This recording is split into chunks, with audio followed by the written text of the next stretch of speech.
So this is Ryan. Ryan's one of our patients. Been coming here for probably a little over a year, maybe, or maybe even 2 years. 2 years. Yeah. And how were you referred to us? So I found you guys online through Google search. Google search, and you were searching for upper cervical specific, or what were you searching for? Yeah, not necessarily specific. I'd been having some major issues with vertigo. I mean, to the point to where I'd fall on the ground and couldn't stand up at all. You know. So what they call drop attacks.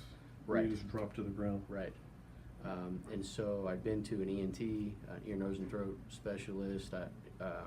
I've been to the hospital a couple of times. They did CAT scans, MRIs, and basically told me I had a brain, right? I wasn't an airhead, but really didn't know what the problem was. ENT had mentioned that he thought it might be Meniere's disease, and I basically said, no, I don't have that. You know, there's other things going on. So I went to camp back in 2016, I believe it was, that July. Had a real bad episode there, about 8 hours the vertigo lasted. And I got so fed up with it and frustrated, I got to work that next week and started searching on Google and saw some YouTube videos about some upper cervical care. And so I found you guys. All right, very good. So, so you were adjusted. We adjusted the upper neck. What would you, how would you describe the actual correction itself? Not bad at all. I think after you explained it, you had mentioned it was a very precise correction. You know, where you took there's a lot of different things taken into consideration, and I mean it was very. I guess when you're looking at it from an outside standpoint, it looked like it could be aggressive. Right. But from a patient perspective, very smooth. I didn't really feel anything. So what was life like with vertigo? I mean, what was it like? Horrible. I wish that on no man, not even my worst enemy. There'd be times when I'd be doing fine, and all of a sudden, you know, like you said, a drop attack.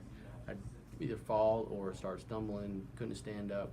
My eyes were bouncing very bad. I had real bad nystagmus with that as well. So definitely horrible.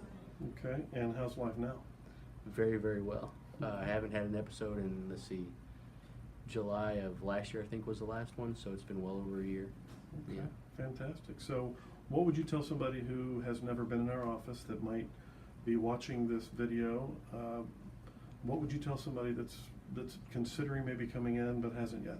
Yeah, so what I would say to that would be, if you're having vertigo issues, it's really changed my life coming here and seeing Dr. Mike. In fact, I remember when we talked to you the first time, I sat down and you're like, I think I know what your problem is. I think I remember tearing up even, if you remember that day. So if you're having issues with vertigo, or you think you might have something regarding Meniere's disease, you might come in and just let Dr. Mike give you a check, see if maybe it's something he can help you with, because it's changed my life.